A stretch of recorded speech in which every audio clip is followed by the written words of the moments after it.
Muchas gracias. Bueno, cuando nosotros hablamos de la atención y la prevención de la violencia intrafamiliar, estamos hablando, uno, de los temas que en las agendas nacionales e internacionales llevan muchísimo tiempo. Este tema cada año genera no solo costos económicos, sino que además nos es un eterno recordatorio del compromiso y la responsabilidad social que tenemos, ya que si bien es cierto, la familia es considerada la célula de la sociedad, hoy más que nunca la familia está comprometida en muchas de las áreas de su estructura. ¿A qué me refiero con esto? Bueno, cuando nosotros estamos hablando de temas como el impacto del desempleo, estamos hablando de familias. Cuando estamos hablando de trabajo infantil, estamos hablando de familias. Cuando estamos hablando de trabajo, perdón, abuso sexual, estamos hablando de familias. México es número uno a nivel mundial en embarazos juveniles. México es número uno a nivel mundial en en bullying. Y el bullying es la principal causa de suicidio. Cuando estamos hablando de suicidio y estamos hablando de acuerdo a algunas estadísticas que nos señalan que cada 20 segundos un niño, una persona está suicidándose, no es solo una persona, sino que es una familia que afronta la pérdida de un ser querido. Cuando nosotros estamos hablando de que México es número uno a nivel mundial en obesidad infantil, también estamos hablando de familias, de educación y de hábitos. Cada uno de estos elementos, y podría seguir mencionando muchos otros más, México es número uno, lo cual implica, más allá de que podamos ver las estadísticas alarmarnos, implica una llamada de atención para todos los profesionales de la salud para atender este problema, porque de no hacerlo, entonces el impacto social que tendrá será enorme, incalculable, pero sobre todo incontenible. Cuando hablamos de la familia, estamos hablando de un grupo social unido por lazos consanguíneos, filiación biológica, adoptiva, e incluso estamos hablando de alianza y de aquellas uniones que son estables. La familia es fundamental porque en ella consolidamos dos elementos que van a ser importantísimos para toda nuestra vida: apego y sentido de pertenencia. A diferencia de muchas otras especies en el mundo, el ser humano necesita pasar mucho tiempo con su familia.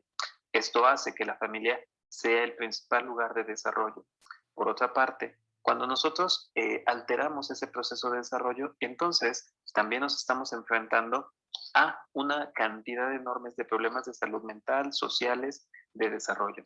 Esto implica que no solamente es un grupo de personas, sino que uno de los trabajos y de los objetivos de la familia es poder generar el desarrollo suficiente para que los individuos, a su vez, puedan independizarse y ser autónomos. Cuando nosotros estamos hablando de un problema, la capacidad de dar y recibir afecto, estamos hablando de la capacidad que tenemos para establecer vínculos, apego.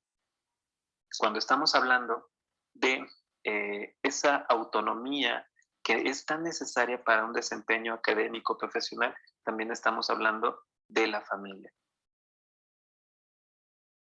Decimos entonces que es una red primaria de vínculos y la identidad y la diferencia, perdón, donde la identidad y también la diferenciación de la misma es fundamental para después consolidar esa autonomía de la que estamos hablando.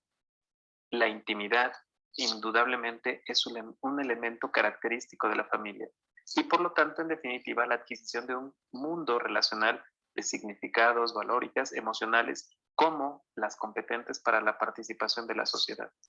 ¿Qué pasa? Perdón, ¿qué pasa cuando estamos hablando de la violencia intrafamiliar? Estamos hablando de que desafortunadamente la mayor parte de los abusos sexuales es cometido o por personas cercanas a la familia o por miembros de la familia. ¿Por qué ocurre un fenómeno como este? Bueno, realmente es un fenómeno multifactorial, pero sabemos hoy que en definitiva es porque no se han consolidado los elementos necesarios de la familia y por lo tanto dentro de esos elementos el autocuidado. El problema es que cualquier tipo de agresión llevada a cabo dentro de la familia por la característica de los vínculos que tenemos compromete no solamente la identidad, la autonomía, la autoimagen, la autoestima, sino también la confianza que podemos tener en nosotros mismos y en el mundo.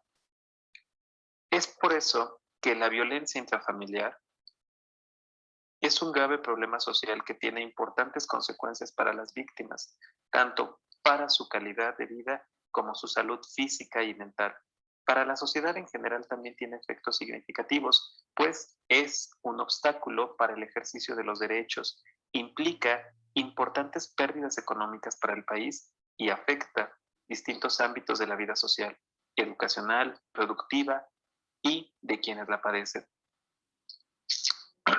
La violencia intrafamiliar no solo es un problema y no es el objetivo a atacar, no es el objetivo a corregir. Ya sé que tal vez me puedan decir, pero Martín, es la violencia la que tenemos que contrarrestar. Bueno, la violencia es el resultado de un desarrollo individual, social, familiar y de pareja. Las personas no tendríamos la necesidad de ser violentos si no nos enfrentáramos ante múltiples problemas sociales, pero sobre todo si pudiéramos contar con el desarrollo necesario para poder manejar nuestros conflictos, nuestras relaciones y la comunicación de una forma diferente. Es por eso que una perspectiva importante que se da, por ejemplo, en los posgrados como el que oferta la Universidad de Anáhuac, permite tener una visión completa, integral de los conflictos, no solo una visión parcial. Ya que si nosotros tuviéramos solo una visión parcial, sería una visión sesgada, limitada y también, por lo tanto, sería una visión que comprometería la adecuada intervención en el manejo de los conflictos. Decimos también que cuando hablamos de violencia intrafamiliar nos estamos refiriendo a un grupo social doméstico que mantiene una situación de amor, protección, una persona más débil que otra, a su vez, que resulta víctima de otra, en donde el abuso físico, psíquico ejercido es una característica. ¿Qué ocurre con la violencia y con el abuso? Estamos observando a dos personas que tienen miedo. Uno pensaría que el agresor es aquel que puede tener el control o el poder de la situación, nada más lejano de la realidad. Una persona que agrede es una persona que indudablemente pasó por una situación de frustración, de incertidumbre, que se está enfrentando ante otra situación que indudablemente lo supera por mucho. Esto no significa que la violencia se pueda justificar de ninguna manera. Podemos conocerla, indagar en ella, entender sus procesos, pero jamás justificar. La violencia, por lo tanto, con respecto a la persona que la ejerce, nos está hablando de una desorganización.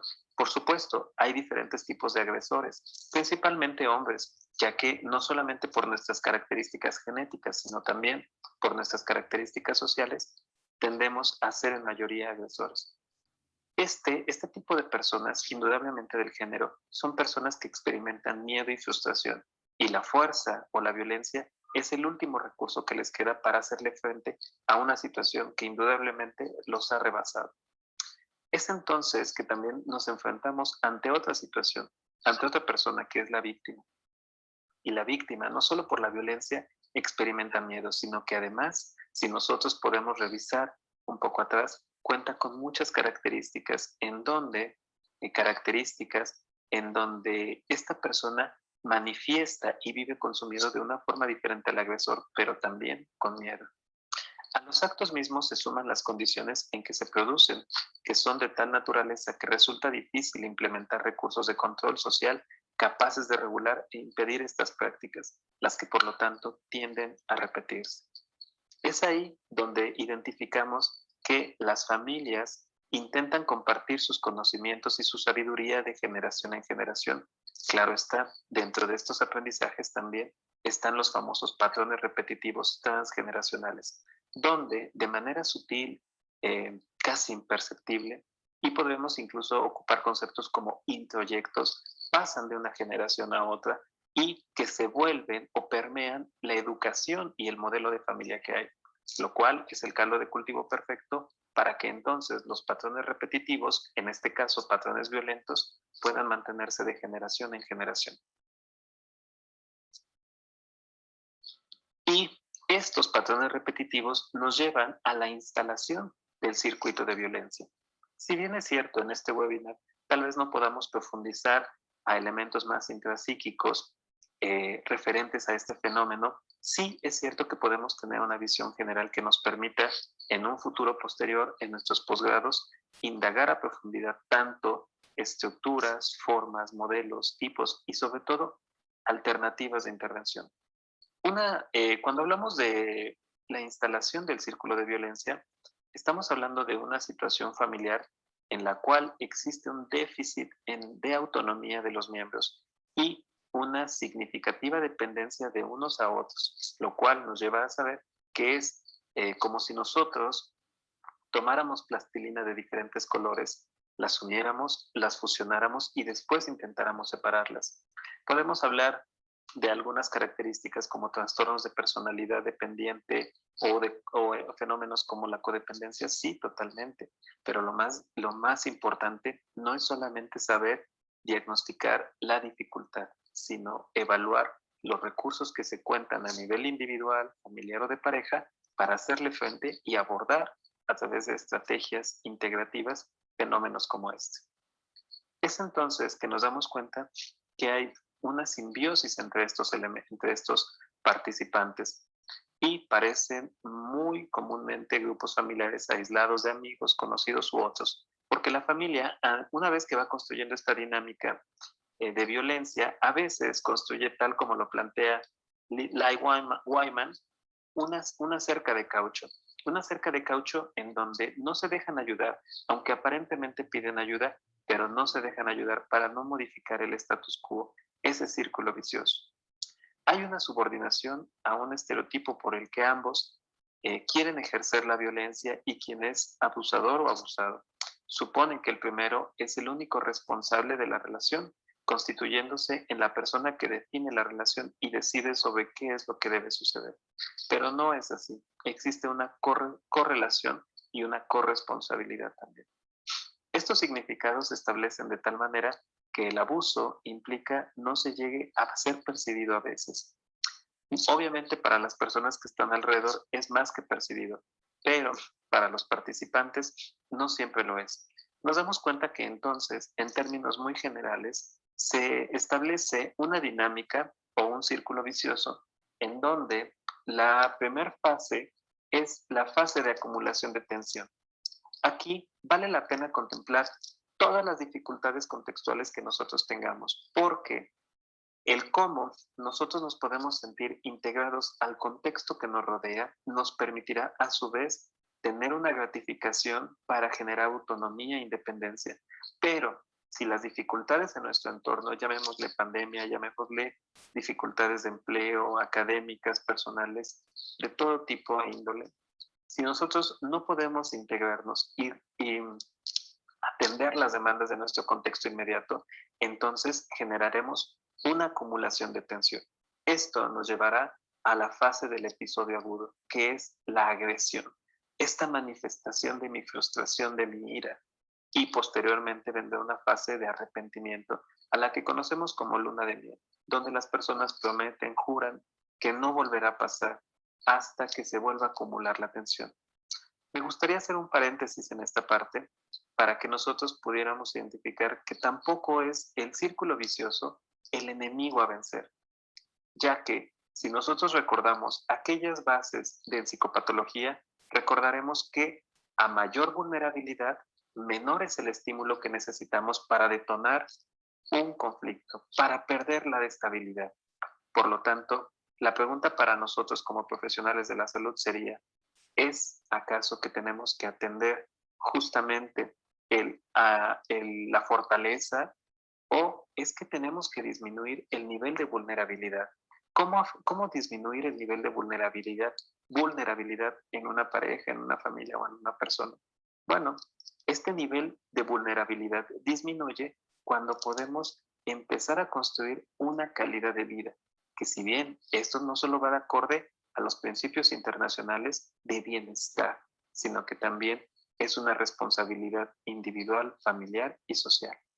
Disminuir la vulnerabilidad de los sistemas nos permite que de manera natural las personas y las familias puedan hacerle frente a sus conflictos y a los cambios que viven día a día de una manera más satisfactoria y funcional. Algunos factores de riesgo que vale la pena, considerar y que favorecen la violencia intrafamiliar es el desempleo, ¿Cómo le hacemos frente a esta situación económica? Indudablemente no es solamente una situación a la que nosotros nos refiramos como a echarle ganas. Estructuras de personalidad patológicas. Caras vemos, patologías no sabemos. Realmente a veces damos por hecho que todos los miembros de nuestra familia son inmunes a presentar un cuadro, signos y síntomas asociados a una patología. Pero si no lo fuera así, si pudiéramos incluso identificar qué rasgos, síndromes o estructuras patológicas es parte también de la vida de familia, podríamos atenderlas y prevenirlas. El consumo de alcohol y otras drogas indudablemente es uno de los elementos más presentes. Sabemos que además de permitirnos en términos muy reducidos desconectar nuestra corteza prefrontal, además de ello y desinhibirnos, además de ello es un elemento que refleja sobre todo la insatisfacción y las pocas habilidades y competencias que podemos para generar bienestar. El hacinamiento indudablemente es otro elemento que es característico, así como las condiciones socioeconómicas. El bajo nivel de escolaridad es un elemento que nosotros podemos también encontrar en muchas o millones de personas que sufren violencia y que guardan silencio. Además de estos factores de riesgo que nos recuerdan que la violencia intrafamiliar es un problema social, no solo individual. Si bien a veces podemos trabajar con una persona e impactar en el sistema, no es recomendable que seamos reduccionistas a la hora de entender y desmenuzar este fenómeno. Es por eso que también la violencia intrafamiliar no solamente, mejor dicho, puede tener diferentes caras y facetas, como la violencia en la pareja o conyugal, el maltrato infantil, el maltrato a ancianos. Una de las formas de violencia que está incrementando, que está tomando cada vez más fuerza, es esta forma de violencia que después ustedes después de este webinar podrán encontrar en internet, es luz de gaslighting, en donde observamos que incluso se puede comprometer la lógica y la razón de la persona que está siendo agredida. El maltrato infantil en sus múltiples facetas será uno de los temas también, por supuesto, a abordar para aquellos que pertenezcan al posgrado en psicología clínica, ya que ahí podemos encontrar sus diferentes matices, características, pero por supuesto las intervenciones necesarias. Y bueno, uno de los maltratos que podemos decir son más silenciosos es el maltrato a ancianos, ya que no solamente representan un sector muy vulnerable, sino que además es un sector que socialmente ha sido muy castigado. Podemos hablar dentro de la violencia intrafamiliar que al ser relacional esta violencia tiende a perpetuarse, ya que se hace parte de la organización familiar. Y entonces, al hacerla, podemos recordar ese principio de Gregory Bateson que nos decía, el pez es el único en no darse cuenta que es agua en lo que está nadando. Recordamos que esta habituación a la violencia puede llevarnos a situaciones y estados tan peligrosos como la indefensión aprendida, donde desafortunadamente ni siquiera intentaremos ya defendernos de esto. Al estar instalada en los vínculos afectivos más íntimos, sus consecuencias son dañinas para las personas involucradas. Y entonces podemos también identificar que, así como Salvador Minuchin, este teórico y pionero de la terapia familiar estructural, nos decía que en las familias alcohólicas no solamente es la persona alcohólica, sino que alrededor de ella había por lo menos 7 personas más vinculadas y que no siempre se daban cuenta. En la violencia intrafamiliar es así porque cuando existe esta violencia intrafamiliar se reorganizan los tiempos, las relaciones, los recursos y entonces quedamos sumergidos y poco a poco aislándonos, comprometiendo el desarrollo. Al ocurrir la violencia intrafamiliar, al ocurrir en un espacio que consideramos privado, la respuesta social ha sido dificultosa definitivamente. Y esto ha hecho que muchas y muchas personas callen esta violencia intrafamiliar por estigmas, por prejuicios, incluso también hasta por poco apoyo social. A veces pensamos que cuando nosotros levantamos la voz y denunciamos esta violencia, podremos contar con todo el apoyo. No siempre es así. en algunos casos incluso la misma familia, es quien calla estas voces para no comprometer su modus operandi, su modus vivendi o su status quo. Hay actores involucrados indudablemente en esto. Está la persona abusada, quien tiene también y cuenta, ya se tienen algunos perfiles, por supuesto, sin estigmatizar, solo con el propósito de conocer. Hay la persona que ejerce el abuso y agentes del contexto que favorecen. Les comentaba al inicio de esta charla que México es número 1 a nivel mundial en bullying y nos damos cuenta que es el agresor, la víctima, pero los agentes del contexto son todas aquellas personas que juegan un papel importante en donde, sin hacer nada, avalan, promueven la conducta violenta. Coinciden en las ideas, en las acciones y también en las formas de participar y de avalar estructuras sociales a las que pertenecen. Existen modelos ecológicos como el de Bronfenbrenner que establecen las diferentes esferas a las que se somete y se ve involucrada una persona, desde el aspecto interpersonal, biológico, psicológico, socioeconómico, las relaciones interpersonales, familia, comunidad, trabajo, el medio ambiente, lo físico, lo social y lo político. Hoy podemos entender este modelo ecológico desde sus principios, en la parte interpersonal, en cómo soy yo con el otro y cómo entiendo el otro, cómo interpreto también al otro, cómo conozco al otro desde mis percepciones, desde mis relaciones.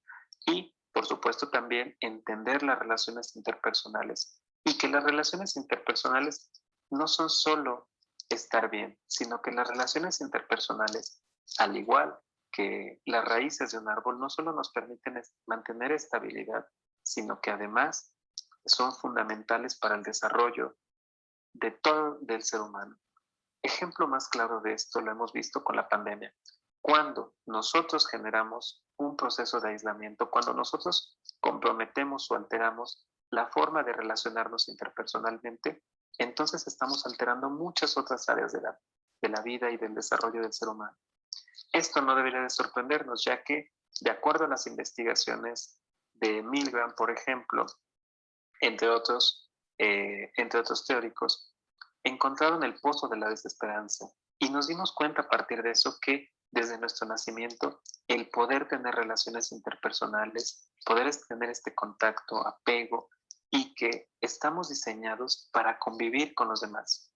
Si estas relaciones interpersonales se ven comprometidas, ya que las primeras que construimos en las relaciones familiares son violentas, entonces realmente estamos alterando las 3 áreas que describe el desarrollo papalia: la interpersonal, la social y la física, indudablemente. El ambiente también. No es de extrañarnos cómo un mundo digitalizado, las redes sociales y todos los fenómenos que vivimos ejercen un efecto sobre nosotros. La pandemia fue una lupa enorme que durante más de un año nos ha dejado ver cuáles son los sectores y las áreas más vulnerables de nuestra sociedad, de nuestro desarrollo. También es cierto que el medio ambiente, que la pandemia nos permitió ver cómo estábamos moviéndonos a un ritmo tan acelerado que no nos dábamos cuenta hasta que tuvimos que detenernos y parar en seco. El contexto cultural, social y político se vuelve un elemento también fundamental, porque hemos visto en múltiples países, y en México no es de excepción, cómo elementos sociales o políticos pueden polarizar e incluso no solo polarizar las opiniones, sino también crear estructuras actitudinales no favorables a un desarrollo, a un bienestar. El impacto de la violencia intrafamiliar, por supuesto que nos llevará a manifestar una mayor predisposición a la personalidad patológica, que será detonante de enfermedades psiquiátricas, enfermedades físicas recurrentes, internaciones por enfermedades psiquiátricas, adicciones, delincuencia, dificultades en el desempeño laboral y educacional, suicidios, intentos de suicidio y asesinato. Pero el verdadero misterio no es lo invisible, sino que se ve. Nos damos cuenta que la mayor parte de las personas que experimentan estas dificultades o estos efectos secundarios, nos damos cuenta que no son vistas ni por las personas más cercanas a ella. En un porcentaje muy alto, todas estas características, este impacto de la violencia intrafamiliar no es visto. Generamos entonces un proceso de adaptación o normalización de la violencia, lo cual eso en verdad es un misterio. No solo las secuelas de la violencia, sino cómo las personas podemos normalizar esto. Por supuesto que encontramos indicadores físicos. Muchas veces los médicos o personas cercanas pueden identificar como un patrón de lesiones donde normalmente la cabeza, el cuello, el tórax, eh, desafortunadamente mamás más que otras personas, extremidades como manos, brazos, piernas, pies, en mamás también y abdomen en muchas mujeres incluso embarazadas. Fracturas, laceraciones, lesiones múltiples son algunos de los indicadores físicos más comunes. Y también, por supuesto, encontramos mordeduras, quemaduras, lesiones permanentes a la vista, lesiones dentales, lesiones internas, dolor de estómago, historial de propensión a sufrir accidentes aparentemente, entumecimiento, mareo, molestias físicas recurrentes. Estos son algunos de los indicadores físicos más comunes. Pero detengámonos un momento y hagamos una pausa. ¿Qué estamos observando dentro de estos indicadores físicos? Lo que estamos observando son personas tratando dentro de un círculo de violencia aferrarse a una esperanza. Son personas que están intentando arreglar las cosas. Y ustedes me dirán, Martín, pero ¿cómo es posible esto? Bien, como les comentaba hace un momento, la violencia nunca es justificable. La intención de muchas personas en un círculo de violencia es tratar de ayudar a esa persona que es violenta. Y entonces incluso se le puede justificar. Por supuesto, no es algo recomendable. Pero si vamos al fondo, encontramos que muchas mamás, por ejemplo, muchos papás que están tolerando, que están tratando, que están viviendo con esta violencia intrafamiliar, viven esperando que aquella esperanza de que el ser querido, el ser amado, que es ahora un agresor, cambie. Y entonces podemos decir, es que no es malo, está estresado, está cansado, tiene problemas y estamos tratando de justificar y tratando de una forma muy poco recomendable, tratar de resolver una situación. ¿Por qué? Porque por aquellos 5 minutos en donde yo veo que esa persona a la que yo amé, de la que tanto, a la que tanto quise, a la que tanto quiero, conservo la esperanza de que pueda ser diferente. Entonces, a veces lo que quiero decir con esto es que dentro de la violencia y las secuelas de la violencia, muy en el fondo, encontramos a personas que intentan de manera disfuncional resolver sus conflictos. Y entonces, mientras más intentamos resolver ese conflicto de esa forma, peores resultados tenemos. No es solamente la violencia, sino también la forma en la que intentamos resolver esa violencia, la que nos puede acarrear resultados catastróficos y por supuesto secuelas aún más difíciles. Es importante conocer entonces cómo las personas se enfrentan a este círculo de violencia y que por supuesto las estrategias y los recursos que están teniendo no son los más adecuados.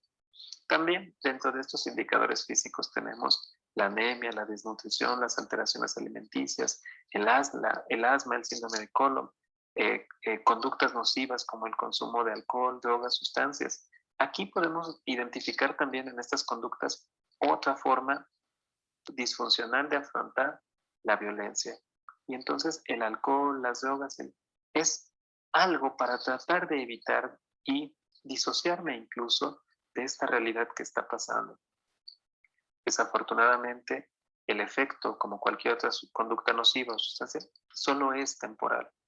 Entonces, volvemos a enfrentarnos a esta realidad.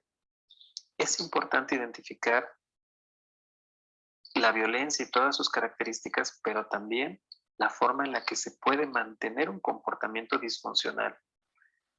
A veces encontramos dentro de esta violencia intrafamiliar, desafortunadamente, indicadores sexuales, como lesiones, infecciones anales, vaginales, pélvicas, enfermedades de transmisión sexual, hemorragias vaginales sobre todo, y lesiones genitales, por ejemplo, en el pecho, en el abdomen, amenazas de aborto y embarazos no deseados.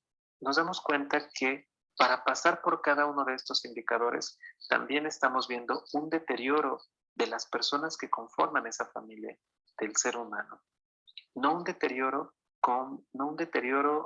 como la persona, sino un deterioro de la confianza, de todo aquellos recursos que las personas pudieron en algún momento tener y que les permitieron pensar e imaginar una vida diferente.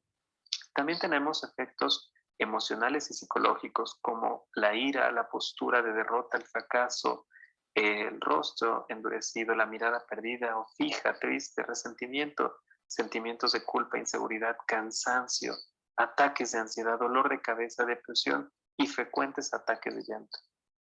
Es todos estos efectos secundarios los que ustedes notarán que tienen un común denominador, y es que todos estos no nos ayudan a enfrentarnos a las demandas del contexto, ni tampoco a integrarnos, lo cual favorece nuevamente la fase inicial del círculo de violencia, que es la acumulación de tensión.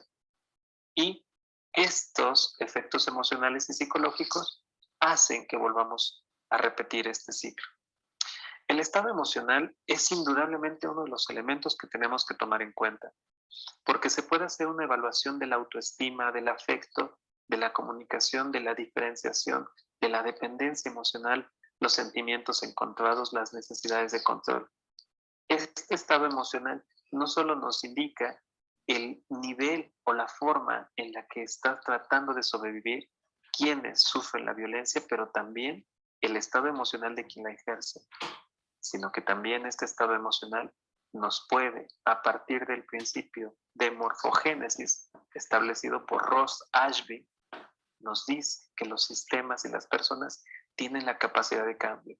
Por lo tanto, evaluar el estado emocional también nos permite evaluar cuáles son esos recursos que echaremos mano para reestructurar el sistema, para poder sanar las heridas, afrontar los retos que nos demanda la violencia intrafamiliar y, por supuesto, buscar ese desarrollo al cual todos tenemos derecho. La evaluación familiar, por lo tanto, también será un elemento muy útil para nosotros, ya que esto nos permitirá identificar los niveles que tenemos o la función, qué tan funcionales somos socialmente, el modelo parental que tenemos, la experiencia temprana del maltrato, la violencia entre los padres, el consumo de alcohol y drogas. Por lo tanto, podemos evaluar los riesgos, podemos evaluar una estructura familiar, podemos evaluar el modelo de aprendizaje, aquellas creencias y actitudes que se encuentran en lo más íntimo de las personas y que a veces, ya no perceptibles para ellos, sustentan y a veces favorecen o protegen, fomentan la misma violencia. Es ahí donde podemos echar una mirada atrás para poder ver hacia adelante, no solo haciendo una anamnesis de los conflictos, de los signos y de los síntomas, sino también hacer una evaluación de la historia de la familia, que nos digan quiénes son en este momento, cómo perciben que han sido, pero lo más importante, poder indagar en quiénes se quieren convertir. Es así como algunos de los efectos a largo plazo en casos de abuso prolongado puede llevarnos desafortunadamente a trastornos de la personalidad, depresión, graves alteraciones en el sueño, pesadillas, inestabilidad en sus estados de humor, falta de respuesta a la medicación psicotrópica, necesidad de una repetida y urgente admisión médica, problemas somáticos. Y por supuesto, nos enfrentamos también a los feminicidios.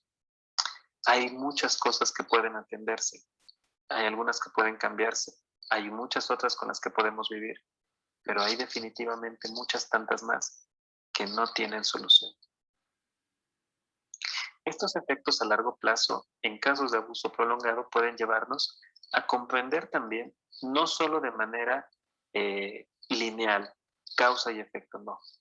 Nos pueden ayudar a entender cómo favorecen otros problemas multifactoriales como son la delincuencia, el desorden alimenticio, la ansiedad, el ataque de pánico, las tendencias suicidas u homicidas y la incapacidad para tomar decisiones respecto a sí mismo y a veces ante los hijos. Y aquí seguramente puede venir a nuestra mente la imagen de una mamá pensando, no lo hago por mis hijos, quisiera hacerlo, pero no sé, no me siento segura, porque realmente esta parte de la violencia es muy similar a este ejemplo que en alguna ocasión todos hemos escuchado, en donde, en donde una ranita, al estar en un balde de agua tibia, puede quedarse muy cómoda y estar ahí. Pero si a la ranita le vamos subiendo poco a poco, muy lentamente, el calor, entonces la ranita va a forzar todo su organismo para adaptarse a esa agua que cada vez es más caliente. Sin darse cuenta, estará comprometiendo sus recursos. Y cuando el agua esté hirviendo y la ranita decide escapar, se dará cuenta que a veces ya no está tan segura de sí misma de hacerlo, tal vez ya no cuente con los recursos necesarios. Y entonces lo que puede parecer para muchos que están externos a la situación una decisión simple, para quien está dentro no lo es. No lo es tan fácil. Hay indudablemente estrategias de promoción y prevención y atención y recuperación de la salud con referente a la violencia intrafamiliar, sí. La prevención y atención a la violencia puede ser incorporada a protocolos ya existentes en instituciones, que por supuesto en cualquier posgrado ustedes podrán ir a profundidad, pero estos protocolos tienen que llevar un sentido humano indudablemente. Todos los prestatarios pueden dar una primera respuesta ante una persona afectada. Sí, podemos hablar de los primeros auxilios psicológicos, pero después necesitaremos una intervención en crisis de segunda instancia y por supuesto después, muy posiblemente un proceso terapéutico. La invisibilidad de la violencia familiar contribuye a su legitimización. Y es aquí donde podemos recordar que si bien nacemos con una estructura biológica que nos hace humanos, nos humanizamos en la forma en la que convivimos con los demás y en la forma en la que tratamos a los demás. Eso, aunque puede parecer muy simple y muy básico, aunado a principios como empatía, respeto y tolerancia, hoy más que nunca en nuestro día, no es tan difícil de tenerlos. La pregunta no es solamente qué tenemos que hacer para prevenir, sino por qué en este momento, en muchos sectores de la sociedad, no se está llevando a cabo.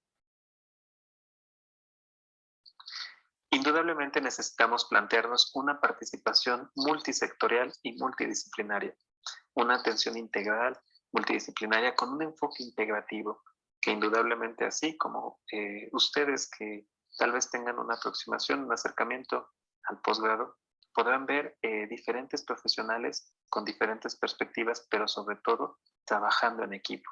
Hoy más que nunca, para los profesionales de la salud mental, el trabajo multidisciplinario, el trabajo en equipo, no es una alternativa, es una responsabilidad.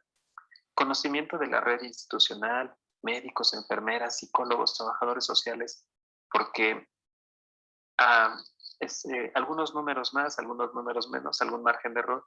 Estamos hablando de un psicólogo por cada 100,000 mexicanos.